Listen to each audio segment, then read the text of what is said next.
Data is pretty much the backbone of our entire digital world. Every single click, every transaction, every connection, it's all generating data. But how we store and manage that? Well, that's an ocean of information, and it's totally changing. For decades, one model ruled them all. But now, there's this powerful alternative that's forcing us to rethink everything. So, let's dive in. And we're going to frame this whole explainer around this fantastic question I saw on Reddit. It's from a real-world data engineer, and it gets right to the heart of the matter. If the old way works so well, why on earth did we need a new one? It's the perfect place to start.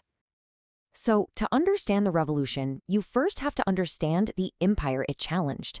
For something like 50 years, one type of database has been the absolute gold standard, the bedrock of countless critical systems, the relational database. At its core, a relational database is all about structure. Seriously, think of it like a perfectly organized library, the kind managed with SQL. Every piece of information has a very specific place on a specific shelf inside a specific book. And its strict organization, that's its greatest strength. And this rigid structure is completely non-negotiable in these high-stakes environments. We're talking about managing bank transactions or airline reservations. You have to be 100% certain that every piece of data is correct and accounted for, every single time. There's just no room for error. And this reliability, it's all built on a simple, powerful guarantee. And that guarantee is called ACID. It's this four-part promise. Atomicity means a transaction is all or nothing. If you transfer money, it can't just vanish from one account without showing up in the other. Consistency keeps the data valid. Isolation means two things happening at once won't trip over each other. And durability, well, that just means that once data is saved, it stays saved. This is basically the foundation of trust in the digital world. For a long, long time, this was really all we needed.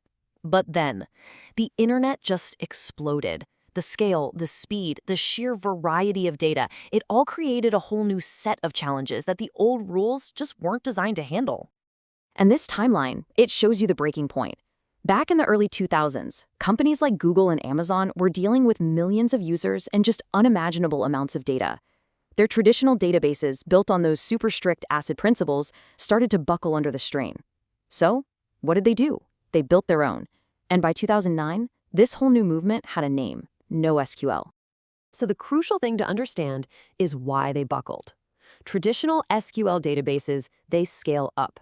To handle more load, you buy a bigger, more powerful, and way more expensive server. It's like building a taller skyscraper. But there's a physical and a financial limit to how high you can build. The web giants needed to scale out, to spread the load across tons of cheaper, regular servers. Not one skyscraper, but a whole city. And that scaling issue, it was just one part of the problem. SQL's rigid structure, its schema, became a real bottleneck. In the super fast-moving world of web apps, having to stop everything just to change a data table is a huge problem. And honestly, these databases just weren't built for the messy, unstructured data of the modern internet. Social media posts, videos, sensor data, all that stuff. And so a new philosophy was born. The goal wasn't to replace SQL entirely, but to offer a totally different approach for a different set of problems, one that put flexibility and massive scale above everything else. This is where we get to NoSQL. And while it started as NoSQL, the community quickly came up with a much better name, Not Only SQL. And that captures the spirit perfectly. It's not about ditching SQL, it's about admitting that we need more than just one tool in our toolbox. It's a whole family of databases, really, built for the age of big data. So if SQL databases promise ACID, NoSQL databases offer an alternative, Base. And this is a huge trade-off. Base prioritizes availability above all else. It accepts that data might be in a temporary, soft state across the network, and it embraces eventual consistency. That just means if you stop making changes, all the copies of your data will eventually catch up and become the same. It's a more relaxed model for sure, but that's what gives it incredible speed and uptime. This whole trade-off is actually formalized by something called the CAP Theorem. It's a huge concept in computing, and it basically says that any distributed system can only guarantee two out of these three things: consistency, availability, and partition tolerance. Now, on the modern web, network failures are just a given, so you have to tolerate partitions. That means you're forced to choose perfect consistency or perfect availability. SQL traditionally chose consistency. NoSQL chose availability. But here's the key thing to remember.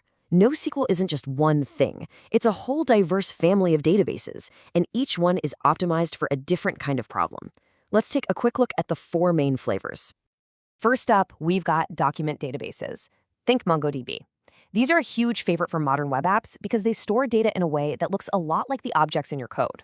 Like one developer on Reddit said, they're perfect for storing a single thing whose structure might change. So for a recipe app, each recipe is its own self-contained document with the title, ingredients, and steps. If you later decide to add prep time, you just add it to new recipes without having to rebuild the whole database. That kind of flexibility is a game changer for fast-moving development. Next are key value stores, which are the simplest NoSQL model. I mean, just imagine a massive, super fast dictionary. You have a unique key, like a user ID, and you store a value against it. That value could be anything, session data, a shopping cart, whatever. Their simplicity is their superpower. Because all they do is look up a value by its key, they are unbelievably fast. This makes them perfect for caching, where you need to get data in a fraction of a second. Then we have column family stores. Now, these can be a little mind-bending. Traditional databases store data in rows. These store it in columns. Why does that matter? Well, it's all about efficiency for analytics. Imagine you've got a billion user events, and each one has 50 different pieces of info. If you only want to calculate the average time on page, a column family store lets you read just that one column for all billion events, completely ignoring the other 49. It's just incredibly efficient for big data analytics. And finally, graph databases. These are designed for one thing and one thing only: understanding complex relationships. They store data as nodes, which could be people or products, and edges, which define the connections between them. They are amazing at answering questions like, who are the friends of my friends who live in London? Or which customers who bought this also bought that? This makes them the engine behind social networks, sophisticated recommendation systems, you name it. Okay, so we have the world of rules and the world of flexibility. We've seen the strengths, we've seen the trade-offs. So now let's get back to our data engineer's question. How do you actually choose? This quote from that original Reddit discussion really just hits the nail on the head. If your app is focused on grabbing a self-contained object, a user profile, a product page, and that object structure might change over time, NoSQL is just a natural fit. It aligns the way you store your data with the way your application actually uses it.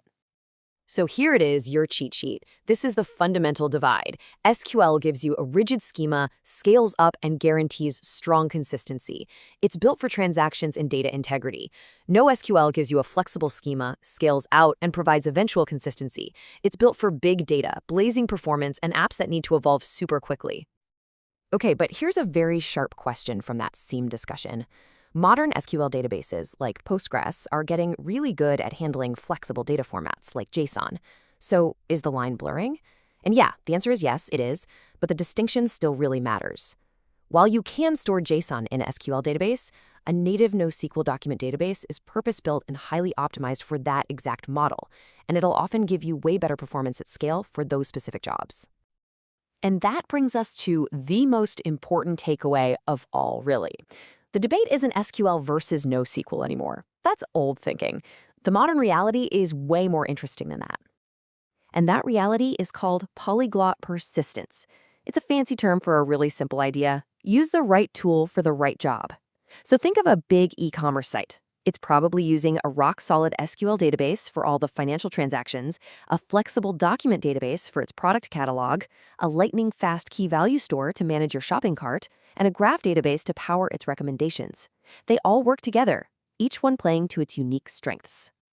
So to answer that data engineer's question, you might not have needed a NoSQL database yet because your work has been in areas where reliability and consistency are absolutely king, and that's fine. But as data keeps growing in volume, speed, and variety, the question is no longer if you'll run into a problem that NoSQL solves better, but when. Which, leaves us with one final thought. As our data keeps evolving, what problem will the next database revolution solve?